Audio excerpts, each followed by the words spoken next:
Good morning. Welcome to my YouTube channel Kerala PSC Technical Previous Year Question Papers. ഈ ഒരു ചാനലിൽ നമ്മൾ Kerala P S സിയുടെ technical question papers with explanation ആയിരിക്കും answers explain ചെയ്യാൻ പോകുന്നത്. ഇന്ന് നമ്മൾ നോക്കാൻ പോകുന്ന ക്വസ്റ്റ്യൻ പേപ്പർ എന്ന് പറയുന്നത് tradesman trade instructor welding technical education department. ഇതതിൻ്റെ 7th പാർട്ടാണ്. അപ്പോൾ ഇതിന് മുന്നേ ഉള്ള ക്വസ്റ്റ്യൻസിൻ്റെ ആൻസേഴ്സ് കാണുന്നുണ്ടെങ്കിൽ മുകളിൽ കാണുന്ന ലിങ്ക് ക്ലിക്ക് ചെയ്ത് കഴിഞ്ഞാൽ ഇതിന് മുന്നേ ഉള്ള ക്വസ്റ്റ്യൻസിൻ്റെ ആൻസേഴ്സ് വിത്ത് എക്സ്പ്ലനേഷൻ കാണാൻ പറ്റും. അപ്പോൾ ഇനിയിപ്പോൾ ഇന്നത്തെ ക്വസ്റ്റ്യനിലോട്ട് പോവാം. Question number 31. To set a oxidising flame. ഒരു ഓക്സിഡൈസിങ് ഫ്ലെയിം സെറ്റ് ചെയ്യണത് എങ്ങനെയാണെന്നാണ് ചോദിച്ചേക്കുന്നത്. അപ്പോൾ നമുക്ക് ആദ്യം ഏതൊക്കെ ടൈപ്സ് ഓഫ് ഫ്ലെയിമുകളാണ് ഒരു ഓക്സി അസെറ്റ്ലീൻ ഗ്യാസ് വെൽഡിംഗ് പ്രോസസ്സിലുള്ളത് നോക്കാം. മെയിനായിട്ട് 3 ടൈപ്പ് ഓഫ് ഫ്ലെയിംസ് ആണുള്ളത്. റെഡ്യൂസിങ് ഓർ കാർബറൈസിങ് ഫ്ലെയിം, രണ്ടാമത്തെ ഓക്സിഡൈസിങ് ഫ്ലെയിം, മൂന്നാമത്തെ ന്യൂട്രൽ ഫ്ലെയിം. ഈ റെഡ്യൂസിങ് ഓർ കാർബറൈസിങ് ഫ്ലെയിം എന്ന് പറഞ്ഞു കഴിഞ്ഞാൽ അതിൽ അസെറ്റ്ലീൻ ആയിരിക്കും കൂടുതലുണ്ടാവുക. ഓക്സിജൻ്റെ അളവ് കുറവും അസെറ്റ്ലീൻ്റെ അളവ് കൂടുതലുള്ള ഫ്ലെയിമിനെയാണ് നമ്മൾ റെഡ്യൂസിങ് ഫ്ലെയിം എന്ന് പറയുന്നത്. അതിൻ്റെ ഓക്സിജൻ ഇസ്റ്റു അസെറ്റ്ലീൻ്റെ റേഷ്യോ എന്ന് പറയുന്നത് 0.9:1 ആയിരിക്കും. ഈ ഒരു ഫ്ലെയിം സാധാരണ അലോയ് സ്റ്റീൽസും അലൂമിനിയം അലോയ്സും വെൽഡ് ചെയ്യാൻ വേണ്ടിയാണ് ഉപയോഗിക്കാറ്. രണ്ടാമത്തെ ടൈപ്പ് ഓഫ് ഫ്ലെയിമാണ് ഓക്സിഡൈസിങ് ഫ്ലെയിം. ഓക്സിഡൈസിങ് ഫ്ലെയിം എന്ന് പറയുന്നത് ഓക്സിജൻ്റെ അളവായിരിക്കും അസെറ്റ്ലീൻ്റെ അളവിനേക്കാൾ കൂടുതലുണ്ടാവുക. അങ്ങനത്തെ ഫ്ലെയിംസിനാണ് നമ്മൾ ഓക്സിഡൈസിങ് ഫ്ലെയിം എന്ന് പറയുന്നത്. അതിൻ്റെ ഓക്സിജൻ ഇസ്റ്റു അസെറ്റ്ലീൻ ഗ്യാസിൻ്റെ റേഷ്യോ എന്ന് പറയുന്നത് 1.5:1 ആയിരിക്കും. ഇങ്ങനത്തെ ഫ്ലെയിം സാധാരണ ബ്രാസ്, ബ്രോൺസ്, കോപ്പറൊക്കെ വെൽഡ് ചെയ്യാൻ വേണ്ടിയാണ് ഉപയോഗിക്കാറ്.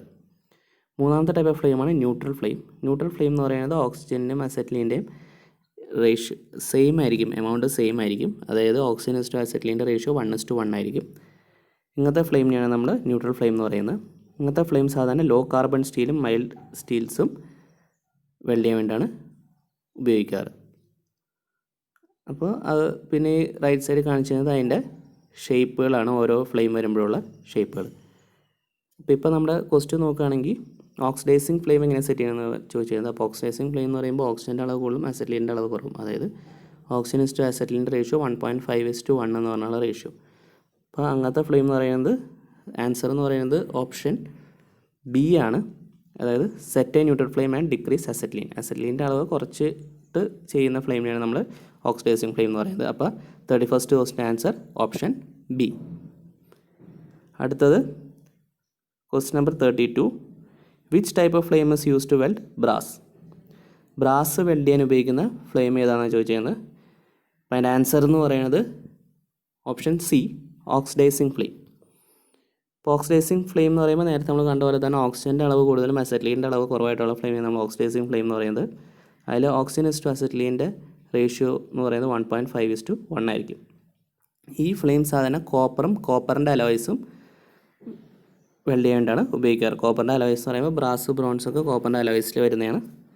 പിന്നെ ഈ ഒരു ഫ്ലെയിം വെച്ച് നമ്മൾ ഒരിക്കലും സ്റ്റീൽ വെൽഡ് ചെയ്യില്ല. കാരണം അത് സ്റ്റീലിനെ ഓക്സിഡൈസ് ചെയ്ത് ഓക്സൈഡ്സ് ഫോം ചെയ്യുന്നത് കൊണ്ട് നമ്മളൊരിക്കലും സ്റ്റീൽ ഓക്സിഡൈസിങ് ഫ്ലെയിം ഉപയോഗിച്ച് വെൽഡ് ചെയ്യില്ല. അപ്പോൾ 32nd ക്വസ്റ്റ്യൻ്റെ ആൻസർ എന്ന് പറയുന്നത് ഓപ്ഷൻ സി ഓക്സിഡൈസിങ് ഫ്ലെയിം. അടുത്ത question number 33. What is the maximum thickness of MS sheet that can be weld in leftward technique. Leftward technique ഉപയോഗിച്ച് നമുക്ക് weld ചെയ്യാൻ പറ്റാവുന്ന മാക്സിമം തിക്നെസ് എത്രയാണെന്ന് ചോദിച്ചത്. ഇതിൻ്റെ ആൻസർ എന്ന് പറയുന്നത് ഓപ്ഷൻ ഡി 5 mm ആണ്. ഇപ്പോൾ നമുക്ക് എന്താണ് ഈ ലെഫ്റ്റ് വേർഡ് ടെക്നിക്കും റൈറ്റ് വേർഡ് ടെക്നിക്കും എന്ന് നോക്കാം. സാധാരണ 2 ടൈപ്പ് ഓഫ് ടെക്നിക്സാണ് നമുക്കുള്ളത്, ലെഫ്റ്റ് വേർഡ് ടെക്നിക്കും റൈറ്റ് വേർഡ് ടെക്നിക്കും. ലെഫ്റ്റ് വേർഡ് ടെക്നിക്കിനെ നമുക്ക് ഫോർ ഹാൻഡ് വെൽഡിംഗ് മെത്തേഡ് എന്നും റൈറ്റ് വേർഡ് ടെക്നിക്കിനെ നമുക്ക് ബാക്ക് ഹാൻഡ് വെൽഡിംഗ് മെത്തേഡ് എന്നും പറയാം. ലെഫ്റ്റ് വേർഡ് ടെക്നിക്ക് ഈ ആദ്യത്തെ കാണിച്ച ഫിഗർ പോലെ റൈറ്റ് ഹാൻഡിൽ വെൽഡിംഗ് ടോർച്ചും ലെഫ്റ്റ് ഹാൻഡിൽ ഫില്ലർ മെറ്റലും വെച്ചിട്ട് ഫില്ലർ മെറ്റൽ 30 to 40 ഡിഗ്രിയിൽ ആംഗിളിലും അതേപോലെ തന്നെ വെൽഡിംഗ് ടോർച്ച് 60 to 70 ഡിഗ്രിയിൽ ആംഗിളിലും വയ്ക്കുക. എന്നിട്ട് ലെഫ്റ്റ് സൈഡിലോട്ട് മൂവ് ചെയ്യുമ്പോഴാണ് നമ്മളതിനെ ലെഫ്റ്റ് വേർഡ് ടെക്നിക്ക് എന്ന് പറയുന്നത്. അതേസമയം റൈറ്റ് വേർഡ് ടെക്നിക്ക് എന്ന് പറയുമ്പോൾ നേരത്തെ പറഞ്ഞ പോലെ തന്നെ റൈറ്റ് ഹാൻഡിൽ വെൽഡിംഗ് ടോർച്ചും ലെഫ്റ്റ് ഹാൻഡിൽ ഫില്ലർ മെറ്റലും അത് കഴിഞ്ഞിട്ട് ഫില്ലർ മെറ്റൽ 40 to 50 ഡിഗ്രി ആംഗിളിലും വെൽഡിംഗ് ടോർച്ച് 40 to 50 ഡിഗ്രി ആംഗിളിലും എന്നിട്ട് റൈറ്റിലോട്ട് മൂവ് ചെയ്യുന്ന ഓപ്പറേഷൻ നമ്മൾ റൈറ്റ് വേർഡ് ടെക്നിക്ക് എന്ന് പറയുന്നത്. അപ്പോൾ ഈ റൈറ്റ് വേർഡ് ടെക്നിക്കിൽ കൂടുതൽ ഹീറ്റ് പ്രൊഡ്യൂസ് ചെയ്യുന്നതുകൊണ്ട് അതിൽ കൂടുതൽ തിക്നെസ്സിലുള്ള മെറ്റീരിയൽസ് നമുക്ക് വെൽഡ് ചെയ്യാൻ പറ്റും. അതേസമയം ലെഫ്റ്റ് വേർഡ് ടെക്നിക്കിൽ നമുക്ക് അത്രയും തിക്നെസ് ഉള്ള ഇത് നമുക്ക് വെൽഡ് ചെയ്യാൻ പറ്റില്ല. അതുകൊണ്ട് ലെഫ്റ്റ് വേർഡ് ടെക്നിക്ക് നമുക്ക് മാക്സിമം MS ആണെന്നുണ്ടെങ്കിൽ മാക്സിമം 5 mm വരെ നമുക്ക് വെൽഡ് ചെയ്യാൻ പറ്റുള്ളൂ. അപ്പോൾ 33rd question answer option D 5 mm. ഇനി 34th ക്വസ്റ്റ്യൻ നോക്കാം. The angle of blowpipe to the line of weld in leftward technique. Leftward ടെക്നിക്കിൽ ആംഗിൾ ഓഫ് ബ്ലോ പൈപ്പ് എത്രയാണെന്നാണ് ചോദിച്ചേക്കുന്നത്. അപ്പോൾ ആൻസർ നോക്കിക്കഴിഞ്ഞാൽ മനസ്സിലാവും. നിങ്ങൾക്ക് നേരത്തെ കണ്ട പോലെ തന്നെ ലെഫ്റ്റ് വേർഡ് ടെക്നിക്കിൽ വെൽഡിംഗ് ടോർച്ചാണ് ഈ ബ്ലോ പൈപ്പ് എന്ന് പറയുന്നത്. ഈ വെൽഡിംഗ് ടോർച്ച് 60 to 70 ഡിഗ്രി ആംഗിളാണ് നമ്മൾ വയ്ക്കുന്നത്. അപ്പോൾ അതുകൊണ്ട് തന്നെ 34th ക്വസ്റ്റ്യൻ്റെ ആൻസർ എന്ന് പറയുന്നത് ഓപ്ഷൻ സി 60 to 70 ഡിഗ്രി. നമുക്ക് 35th ക്വസ്റ്റ്യൻ നോക്കാം. Copper should not be used in acetylene gas piping because. Acetylene oxy acetylene gas വെൽഡിങ്ങിൻ്റെ സമയത്ത് നമുക്ക് കോപ്പർ ഉപയോഗിക്കാൻ പാടില്ല. അതെന്തുകൊണ്ടാണെന്നാണ് ചോദിച്ചേക്കുന്നത്.